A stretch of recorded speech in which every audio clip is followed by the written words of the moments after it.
Because at the end of the day, we are entirely accountable for what we do. We're not bystanders, we're in the driving seat. And if this is right, the question therefore becomes, what's on your list?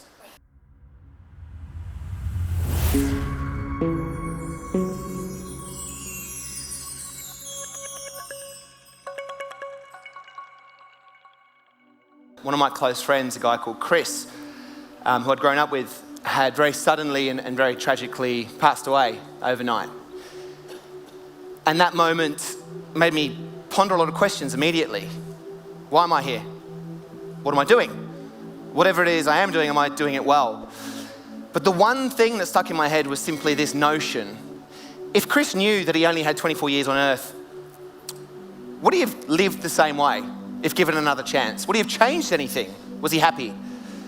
And I never got to ask that question to him, but the more I thought about it, he lived on the beaches, he loved his family, he loved his mates, he loved having a beer, he loved being a big kid. Rightly or wrongly, by anyone else's code, Chris was living a life that reflected his values. He wouldn't have changed a thing. I then asked myself that same question at 24 in Canada.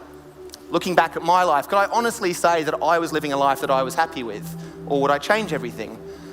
And instantly, with consideration, I realized that I would change everything. So I picked up a pen and a piece of paper, and I began jotting down everything that I thought might make me smile, because as I saw it, I wasn't happy. One thing turned into 10 to 50 to 100 things, and as I looked at this bit of paper, I became extremely emotional, and I decided then and there to drop everything in my life to pursue my list. The question that I was asking myself, what's on your list, started to get heard, and it resonated with people around the world. And suddenly, not through asking, people would send me their lists. Thank you for doing what you're doing. You've inspired me to consider my dreams. Thank you for doing what you're doing. These are the things that I've now done. 7 years into this journey, lives have changed. This is no longer about one man and a list. This is about a community and living and being, unraveling who we are so that we can be who we are. I changed my website immediately. It's an online community, of course. People share their goals. It's quite beautiful. And my life changed when I met this guy here called Mark. He saw me on TV, emailed me and said, I've created a list of 100 things. Would you come down to Melbourne and shave my head? Which I did, obviously. Easy. But when I got to know Mark, we are very different. He's a quadriplegic. At the age of 32, completely able-bodied, went to Greece backpacking, got bitten by a tick, contracted Lyme disease. Quadriplegic, can't talk, can't move, ventilated to sleep at night, 24-hour care team. And as I was shaving his head, it was the first time that I'd ever helped anyone else out. I said, mate, what else can I do for you? Because I saw how much it's meant to him. And he said via his translator, I want to do a half marathon. And I looked at him and I said, okay, how? And he simply said, push me. Which is funny, but it's also quite deep. I'd never wanted to run that distance in my life. I think it's disgusting. But at that moment, it was the most important thing to me. And so I signed us up for the Melbourne Half Marathon, and this happened a few weeks later.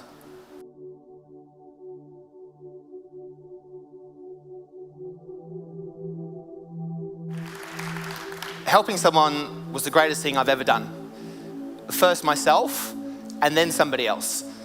And I haven't stopped since. In fact, I'm approached by people all around the world now who need help with various things, and I can't stop. That's what I do. I travel the world helping people. This is about something deeper I've discovered. This is about finding your passion, and through that, finding purpose.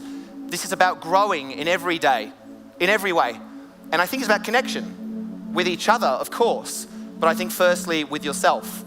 And this is my story. Why did it take a loss in my life for me to consider something good? And why do we hear that story all the time?